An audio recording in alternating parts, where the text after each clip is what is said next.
good, guys? It is Reed and welcome back to another video. Today we have something a little bit different but an awesome tutorial. I'm actually going to be teaching you an updated handling of a recent effect I taught on the channel called Hurri-Kings. Now this is an awesome effect, one of my favorite effects I've taught on the channel, but it was something that I came up with probably in the last 6 months. Now I've been road testing it, I've been playing around with it, and I've been loving it.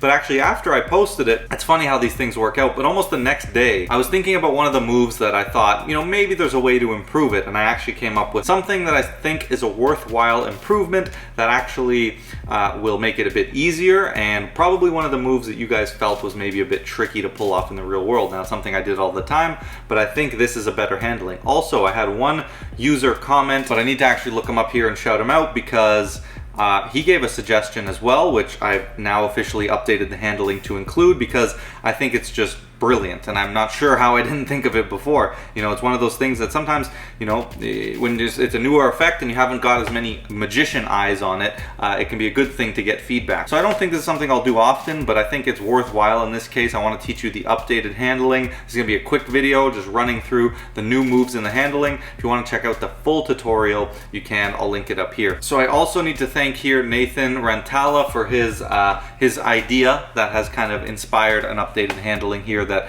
also makes it a lot more streamlined, that first initial phase, and takes out some of the work and thinking that needs to be done.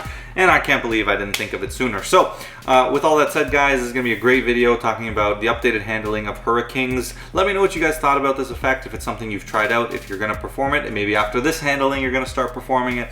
But let me know. Like the video if you'd like to see more tutorials, drop a comment, and if you'd like to check out some private lessons, of course you can at the link below. But with all that said, guys, let's get right into the video, updated handling of Hurri-Kings. So let me first start with a quick performance of Hurri-Kings. Now I'm not going to run through too much of the pattern in this video. I'm just going to quickly run through the performance just so you guys can see what it looks like with the updated handling. You really should watch the full tutorial first so you can kind of see what the pattern is and you really get a full breakdown of all these moves, because I'm not going to talk about the other moves very much in this video. So to start, the spectators will select a card. They don't have to tell me what that card is. They remember it, of course. Now they'll take that card and they'll replace it wherever they'd like, face down in a face-up deck, so that we can actually get back to it later. Now for this trick, we actually do need the kings. So let's see, there's king number 1. And again, your card face down. We'll leave it right there in the middle. King number 2, king number 3, and there it is, king number 4. So they can take their time. They can inspect those kings, make sure everything's good with them, and all of that stuff. Now for this, we actually don't really need the rest of the deck, so I can set those down over here, and we're just going to use the kings. I'll make sure that's in view. So here I have the king of clubs, hearts, spades, and diamonds, right? Those kings you just checked out. Now watch, I want to show you something pretty cool. All it takes, a little move like that, we actually get one of those kings to turn over. Now some people, they think I try to distract them or something like that, but think about it. You never saw me flip over a king, right? I never flipped over a king. They were always all face up. But all I had to do was a little move like that, and just like that, the second king turns over. Now, one more time, I just gotta flip the kings, pop it, give it a little move, but if you blinked, you would have missed when the third king turned. Now I want to get back to the moment when all of these cards were facing the same direction, okay? We're going to take us back in time where every single king is now facing upwards. And I'm going to make whatever king you name right now flip face down. So let's say, hey Siri, name a card. Okay, it's the 3 of diamonds. So diamonds. So she says the king of diamonds in this case. We'll take that to mean. So watch, I just take the king of diamonds and you see it going in face up just like that. And with a little move, a little magic, just like that, we actually get the king of diamonds to turn over. Now, think about it. We have the king of hearts, we have the king of clubs, and we have the king of spades, which means right here we have our king of diamonds. But we don't actually need these kings anymore, so we're going to leave it here with this final king. Now I want to show you something truly incredible. If you remember at the very beginning of this trick, you selected a card, right? That card is face down somewhere in this deck. I'm going to try something truly incredible. We have that king of diamonds you selected here, watch. I can actually take the king of diamonds just like this. And what's actually incredible, if I take this deck, that this deck could have been sitting in your hand the whole time, and I spread it, you'll actually see now the only face-up card is actually the king of diamonds. And if that's the case, then over here must be your selected queen of diamonds. All right, guys, so that is a quick, rough, performance of Hurri-Kings. So there's actually 2 move changes from the original handling. And like I said, definitely go watch the original video for all the pattern, all the other moves from this video. But I'm just gonna run through, again, the basic moves really quickly, and when we get to the moves that have changed, we'll dive into them in a bit more detail. The 2 moves that have changed is basically getting the second king to flip. I used to use the sort of KM move, where you'd have you'd be showing the king and then you'd go like this and you'd flick it and then you'd place it back on top. And it was just a lot, right? A lot happening at once. Some people didn't like that move. They thought it was a bit risky, but I think it could be covered very well if you just kind of practice the move. But nonetheless, I've kind of found a better way of doing that. It's a bit easier, and I always like easy. The other move comes from Nathan, and he was suggesting that, well, if you think about it, once that face-up card that they select is inside the deck, right? What I used to do when they were inspecting the kings, I would just be casually shuffling the deck. And what you've actually done there is you've actually controlled their card to the bottom, and you need to flip it over. So what I used to do is I'd push it to the bottom and do a turn over shuffle. So I actually turn the card over as I shuffle, which you can see is completely invisible. And then you're going to shuffle it back to the top, and now you're set to go. And that's how I would get the card flipped back over and then to the top without them knowing, through just a casual shuffle while they're inspecting the kings.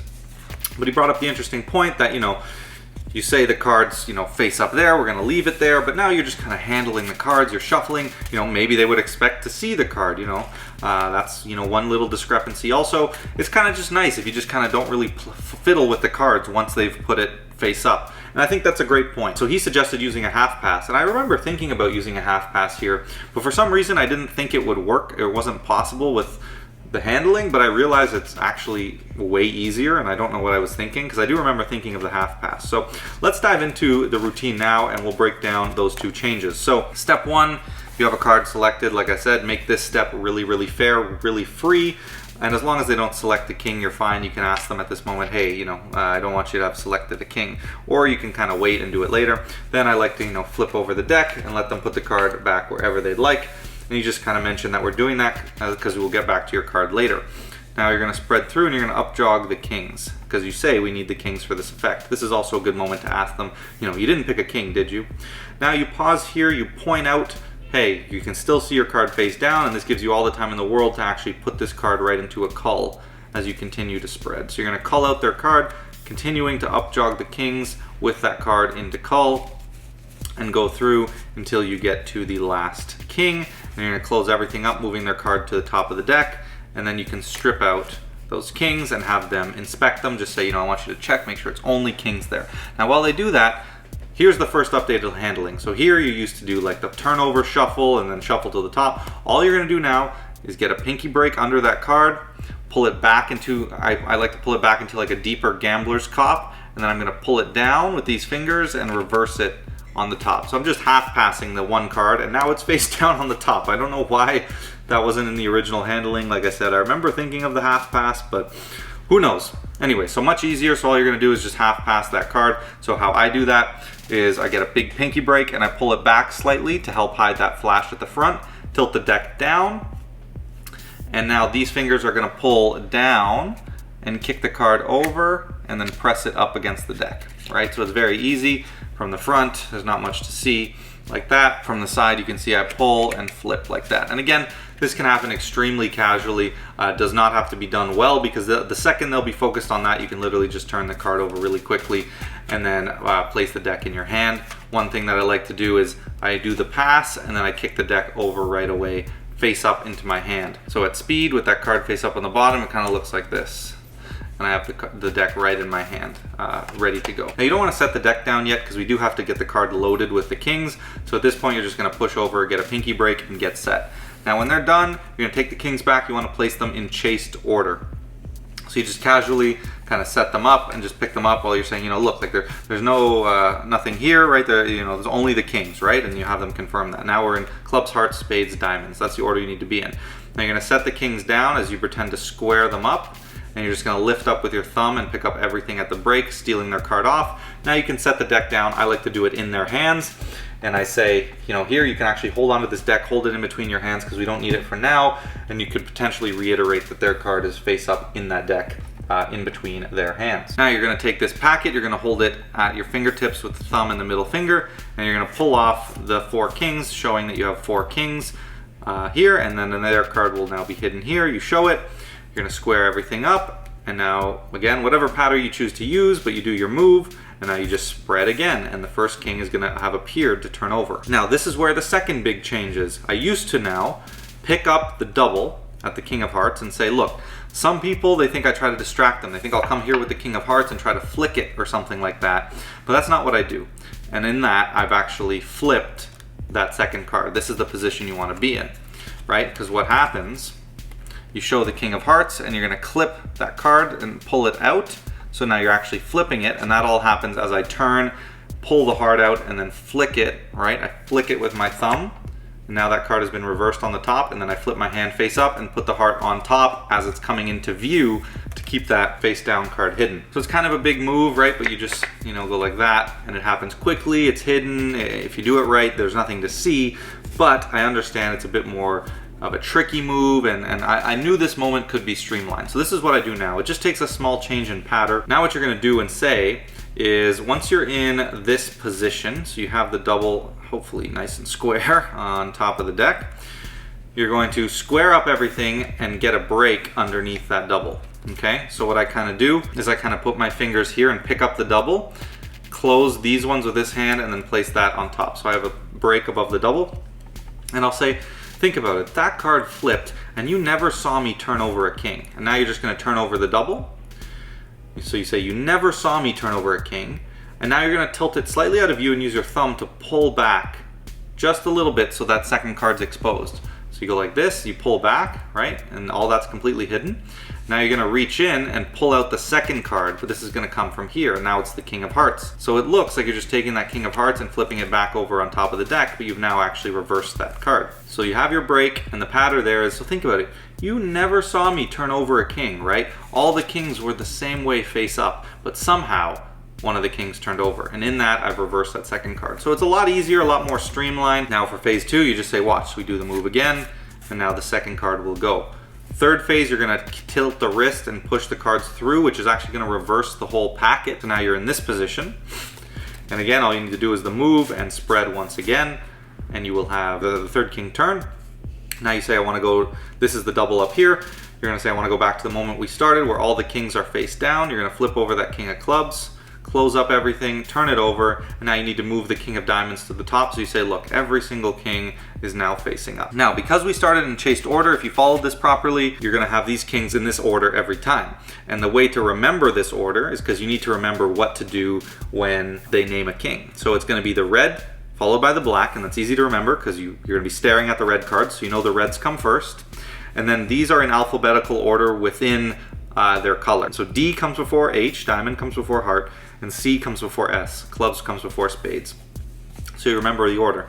Now whatever the king they name, you're just going to conceal it by either pulling cards off the top or pulling cards off the bottom, okay?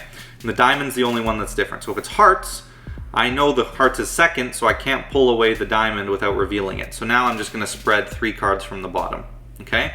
If it's club, I pull 1 from the top, 2 from the bottom, and if it's spade, I pull 2 from the top, 1 from the bottom. Diamond, all that I do is I get a break now under the face down card, so the last card of the deck. I just do a pull down, and I say, look, I'll take that King of Diamonds, you'll see it go right into the middle of the deck, and just like that, and now I just reveal it as the final one. Now you're going to set down what they believe is the face down king. It'll actually be their selection. You want to be careful to hold this double. The double will always be on top here, no matter what way you do this. You just have to be careful. And again, this is all broken down in much more detail in the original video. You're going to pick up and you're going to say, so here again, we have the King of Hearts, King of Clubs. Now you're going to set the double on top face up, and then just turn over the top card as you kill the wrist. And that's going to keep this one reversed, which is their named card. You say, and the King of Spades. Now you take those kings, you say, here, lift your hand for a second. We don't need those, I'm going to get rid of them. You're actually loading the face down king now into the deck. And now you're set up for the transposition, which you can handle in any way that you want. You can foreshadow it. You can do it as a surprise. Say, look, so now we have your card somewhere in the middle. You say, wait, if that's the King of Diamonds, then that must be your card, right? So you can handle that however you would like. All right guys, so that is the updated handling of Hurri-Kings. Hopefully you guys enjoyed this effect. If you hadn't seen it yet, I hope you love it now. I really think this handling just helps streamline the effect a little bit, and I'm happy to make these kind of update videos and continue to improve the content on the channel. So I hope you guys enjoyed it as much as I did. Let me know if you perform this effect, if you have yet, or if you will start doing it now. I really appreciate you guys checking out this video and spending some time with me. Now, if you guys would like to check out some private lessons, you can down at the link below. I want to welcome all the new subscribers. You know, like the video, comment, all that good stuff. And with all that said, guys, don't forget to like, comment, share, subscribe, and I will catch you in the next video.